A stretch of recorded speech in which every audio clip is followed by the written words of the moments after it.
Good day, everyone. This time, I will present, discuss, and hopefully try to give justice to this chapter entitled Working with Multimedia Assets. This chapter is not about designing social media pages. Let's leave it up to Facebook, WhatsApp, and any other social networking sites. It's about how to design the assets used in customizing different types of digital communication. Now, we might ask, why is there no chapter on designing social media pages? That is because you don't design your own social media pages. No user of social media can claim to have built a page from the code up, not unless you are part of the lead design or the development team, just like in Facebook. You don't choose interface methods or heading sizes and styles. You don't decide the types of positions of widgets or the items in the navigation menu. You don't choose the position of the main content or sidebar. You do, however, customize pre-existing social media templates with images, video clips, animations, and apps that you can design your own. It's the same with the presentation decks and websites that use templates. Okay? Now, a single layout may combine type, image, audio, video, and infographics, not to mention forms, polls, and even games. All this must be available to active users on their desktop PCs, laptops, smartphones, tablets, and TVs. Now, in designing social media or multimedia content, we must remember the following. First, multimedia design can be implemented in degrees. A simple digital slideshow may be all that is needed to enhance an otherwise static website. Second, digital multimedia means multisensory, which translates into a richer user experience. It allows for communication via sound and touch in addition to sight. Users can swipe, click, or pinch and tap their way through all sorts of digital content. That's just like what we are doing with Facebook. Third, restraint is a virtue, and user control is very much appreciated. One animated GIF in one paragraph is arguably cute. One in every paragraph is decidedly not cute. Select the right multimedia components for your purposes. You must be purposive. Okay? Finally, offering a multisensory experience is great, but be careful and be aware that not all users have the same abilities. Okay? It's true that the creation of some multimedia components remain better off in the hands of professionals. That's very much true. Let's leave it to the professionals. However, there are simple multimedia production tools available for the non-professionals. Say, for example, Adobe Premiere, Sony Vegas, and any other production tools. Many are available for free online or come pre-installed on your computer, or you have to pay subscription fees, or you have to pay for the activation codes. Just know that not all mobile and tablet devices, support all web-based applications and proceed accordingly. Now, moving on. Before you sit down at your computer to take a new video editing software for a spin, remember to step away from the computer for planning. Remember, guys, planning is very important. You should get the specifications. Specs include but are not limited to pixel by pixel dimensions, file size, and file format. Okay? Social media sites, for example, have recommended resolution and pixel by pixel dimensions for your asset. Just like in YouTube, if you download or upload a certain video, it is being compressed to suit the need or to suit the specification of YouTube for it to be uploaded correctly. And even though social media sites are forgiving about photo uploads, they tend to resize your images to fit preset spaces. They are likely to be limits on a maximum file size. Okay? Limits on a maximum file size.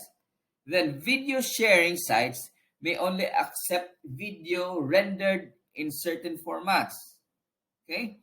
You don't want to spend 4 hours photo editing your face on the body of a T-Rex to use a background image only to discover your efforts unusable due to incorrect file format or file size. Remember, incorrect file format or file size. As I mentioned a while ago, if you are working on a complex custom project, such as a clickable interactive commercial or a big online investigative story with texts, photos, footages, and interactive infographics, then you need more planning than just looking up the specs. Remember, guys, planning is the key. Okay? When working with images, number one, sorting, cropping, and editing photos need to happen before you assemble or begin assembling your slideshow or image gallery. Okay? Number two, those best practices apply here. Plus, always work on a copy of the original photo. Save and protect the original to be available for another day. For me, this has been a lesson. I tend to use the original photo. And when error comes, then the original photo is now discarded. So, lesson learned, always save or work on a copy of the original photo. Okay? When it comes to image galleries and slideshows, okay, image galleries are common on websites. Some social media platforms are nothing but galleries of user uploaded imagery.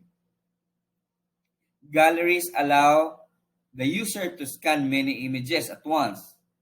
Have you noticed that when you are using Facebook or Instagram?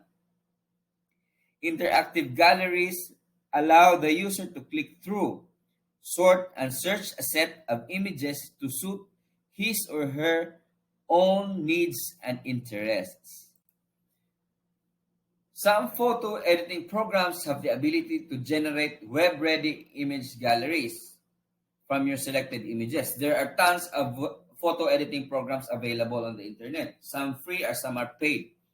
All you have to do is upload the files to your web server. Likewise, photo sharing websites offer similar options. Sign up is typically free, and once you have an account, you upload the image. You can organize images into galleries and then put a link on your main website to your galleries. When it comes to slideshows have the visual impact of photos with the added bonus of eye-catching movements. As you have seen, basically PowerPoint when we use slideshows, but there are other softwares to develop or other software or other applications that can develop slideshows. Okay? When creating slideshows, consider the content of your images along with transitions and user controls. If your slideshow is intended to tell a story, apply a video-like approach to selecting images. And select photos with tight, medium, and wide angles for variety. Remember, use the best quality images you can. Okay? In the end, You want your slideshow to be about the images or the story, not the funky transitions you use. It's always the content, guys. It's always the content. The images that tell the story, not the transition, not the animation. Okay? Next, pacing. Whether slow or measured or fast and frenetic, the duration of your images and the speed of transitions set an overall tone for your slideshows. You can never go too slow, you can never go too fast for your slideshows.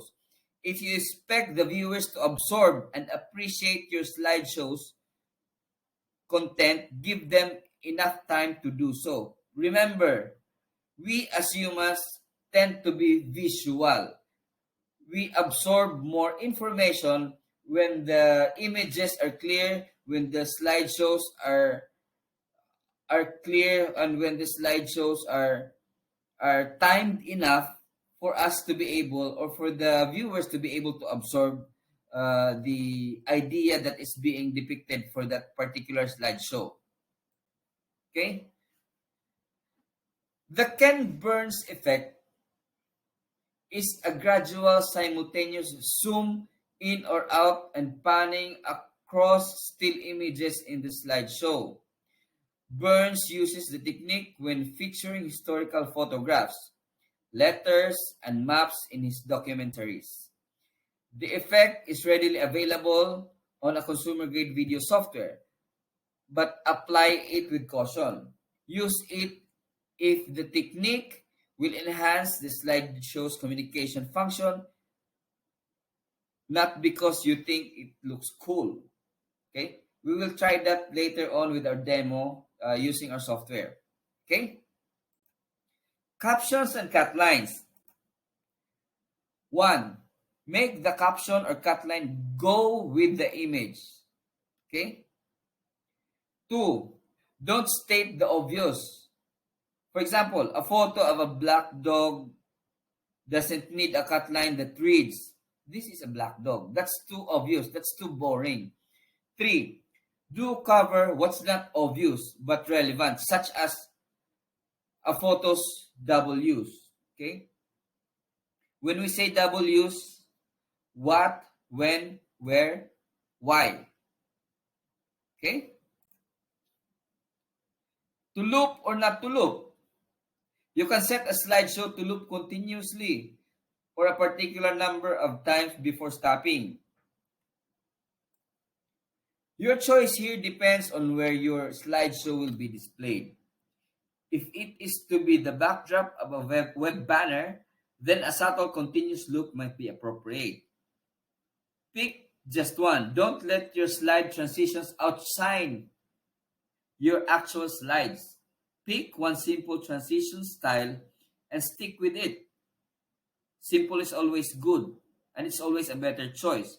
We recommend cutting and fading as opposed to exploding and twirling out of control. Yeah. Okay? Cutting and fading is mostly recommended. Next. When we are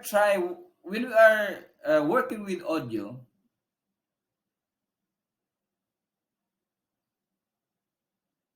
audio narration or natural or ambient sound on capture video, audio can highlight what's important.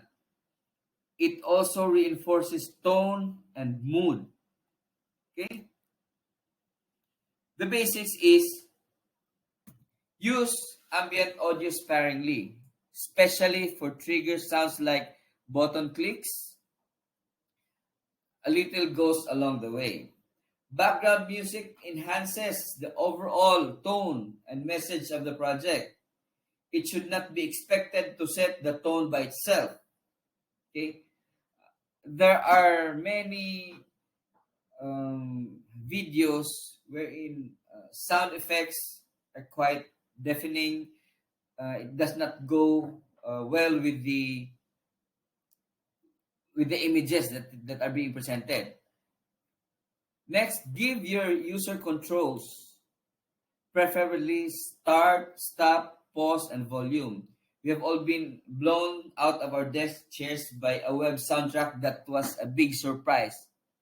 That's quite too loud or both. Okay? With the audio narration, with the audio is narration, an interview or some other situation where clarity is crucial, capture the highest quality audio possible. Use the best microphone you can, which may not be the one on your digital recorder or video camera or smartphone or our headsets. Okay? Ambient sounds and music as well as trigger sounds like button clicks are available for purchase from digital stock sites. Audio and photos should supplement and complement each other, the same as captions, catlines, time, audio, and visuals to go with each other. Okay, it does not contrast. Before putting the audio or before putting the slideshow together, audio slideshow together, finish editing and saving your photos in one folder. Okay, one location only. Likewise, edit and save your audio track. It is much convenient that way. Convention suggests you'll need a couple dozen of photos for every minute of audio, more or less, depending on the subject matter's tone and pacing. Okay? It's better to have more photos available than less photos. After the audio and photo files are completed, open your audio slideshow software, import your photos and audios, and finally tweak as needed. Let us now proceed to video clips. Okay? If your website includes video and audio clips, give your audience access to the controls. It's always a must that users has access to controls. At the very least, provide volume control and start and stop buttons. Okay? Let's go to general shooting tips. I know some of you, or if not all of you, have held or have shot using a professional camera or a smartphone or a point and shoot camera. One of the general tip is steady your camera with a tripod or a solid surface, or steady your camera with a tripod or other solid surface. Camera shake gets very old very quickly. Okay, but there are cameras with image stabilizer, but it's always a must to steady your camera using a tripod or put it on a solid surface where it can't be moved. Next, shoot in a location where bright, even lighting. Okay, avoid harsh contrast lighting and backlighting, along with what you may believe are special lighting effects. Okay, this is to avoid overexposing the image or underexposing the image. That's too bright and that's too dark. Okay? When possible, shoot some test footage to check blocking and sound and light. Okay? Shoot more video than you'll think you need. At least 10 to 15 seconds for each shoot you want to capture. Okay? It's always a must to ready an extra battery and an extra memory card. Capture a variety of angles for each scene. Tight, close up, medium, full, wide, and long. Think about establishing shots versus detail or body shots. Okay? Avoid zooming and panning. Cutting from scene to scene is actually more natural. Okay? Compose your shots. Use the rule of thirds. as your guide and place your focal point. I know you are familiar with this rule of thirds. Okay, you divide the plane into three parts. Okay, don't talk while shooting. Okay, this is always the case. The microphone may pick up your voice, especially nowadays. Microphones are very sensitive, especially those microphones, high-end microphones. Heavy breathers off screen can be a problem too. Okay, capturing good video requires planning. Consider lighting, location, and subject matter. And always shoot more footage than you think you'll need. Okay? Now, when shooting interviews and monologues, it's always a must to shoot in a quiet location to avoid disturbance. Select your talking head wisely. Not everyone appears interesting and engaging or articulate on camera. Test footage. Better safe than sorry. It's always a must to test the footage. Because when you get home and you do not have the correct or the desired video, then you're sorry. Okay? When editing video, begin with the best quality video possible, uncompressed or raw footage. Cameras, usually high-end cameras, the outputs uh, are sometimes, or there are outputs. It can provide you with raw footage. Okay, make sure you have good usable audio. Audio is half the picture, as they say. Okay, select simple transition, cuts and fades. Okay, pick one transition style and stick to it. Attention should be on the video, not on the transition.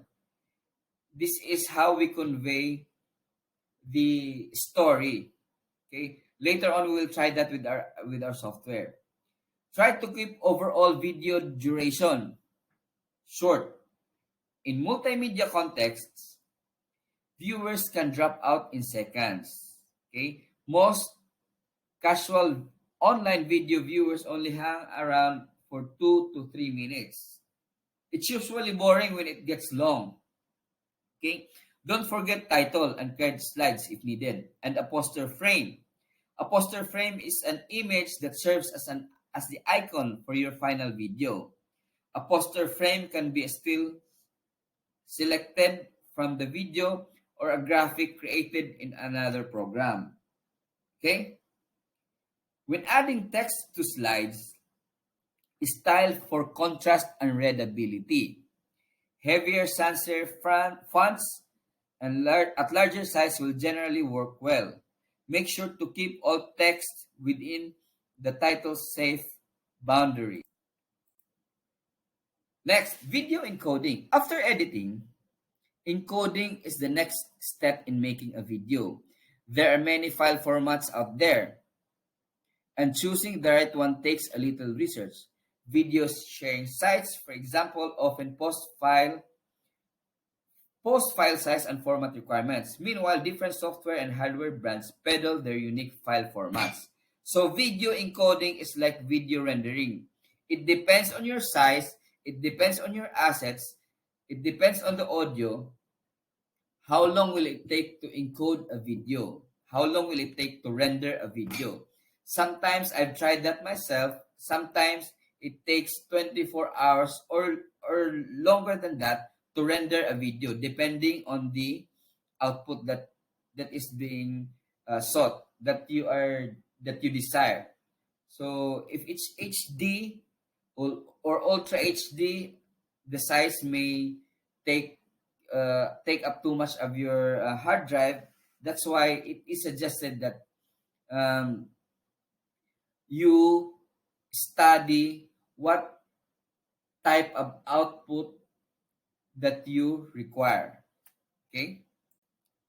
When choosing a file format, try to avoid those that are exclusive to particular devices. Okay? Platforms or software applications. You want your video to be viewable by the greatest number of people. Okay? For example, Motion Pictures Expert Group, or MPEG-4 or MP4 for short, is the most popular video file format for the web. Later on, let's try that with our application. MP4 is friendly across all platforms and supported by most popular web browsers. In addition to file format, you'll also need to pay attention to aspect ratio, which refers to the screen frame portions, and the final size, which also includes mode of compression. Video files are huge and must be compressed before packed into files for transport. Okay? So compression and file size matter not only for uploading and the downloading, but also for storage space. Okay? Now, this is an image for the different types of aspect ratios.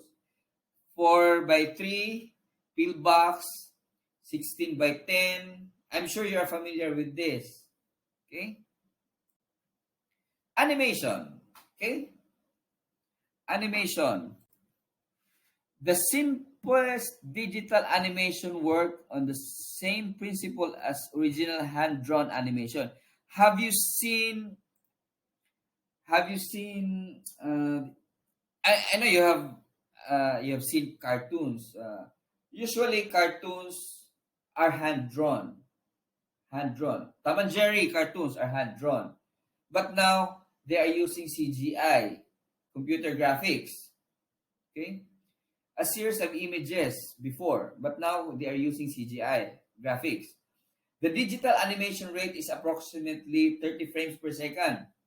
So 30 images are needed to create 1 second of animation. This is a lot of drawing, guys. Okay? If you're using twinned animation, okay, the computer will do the drawing for you. In twinned animation, only key changes in motion or shape are illustrated. Okay? How many of you have tried the then Macromedia Flash, which is now with Adobe Flash? Okay? Twinning is a process in animation that involves generating intermediate frames called in-betweens between two keyframes. The intended result is to create the illusion of movement by smoothly transitioning from one image to another. That is twinning. Okay? Not twinning that you are using or wearing the same shirt. Huh? Okay. Space and time. In animation, objects move through space over time. Animation programs include a timeline seen here in the lower right of the graphic. Okay, lower right. That's the timeline. Events happen at the point along the timeline. Okay. In these screen grabs, the red bar represents the duration of the animation. The yellow triangle is effectively you are here on the timeline. The preview window shows the animation looks like at a given point in the animated sequence. Later on, you will see that in our application. Okay? Finally, multimedia storytelling. This is very brief. Okay? This type of multimedia design not only requires professionals, it requires a team of professionals. It also requires research, planning, and a battery of thumbnail sketches, storyboards, sitemaps, and wireframes. Okay? There are things to consider when doing multimedia storytelling. Okay? Not every story or subject lends to or subject lends itself to full multimedia treatment. Make sure you have deep, interesting, and multifaceted topic to work with. Choose the best multimedia elements for your particular content. Okay? If you don't have a good candidate for a talking head expert or spokesperson, don't plan to include a video interview. Okay? Do consider all your media options, including infographics. Okay? Decide on the overall look and feel. then choose the design elements that support that look and feel. Okay? Don't let the technology get in the way of information or the story. The technology should be invisible to the user. Okay? Elect one medium to tell the main story and then let the other media play supporting roles. Think in terms of creating a content focal point. Make the interface intuitive. Make buttons look like buttons and make them easy to find and use. Same goes for links because there are many multimedia stories that buttons and links are hidden. Okay? So let us avoid that. So far, this covers chapter 12. Thank you guys for listening.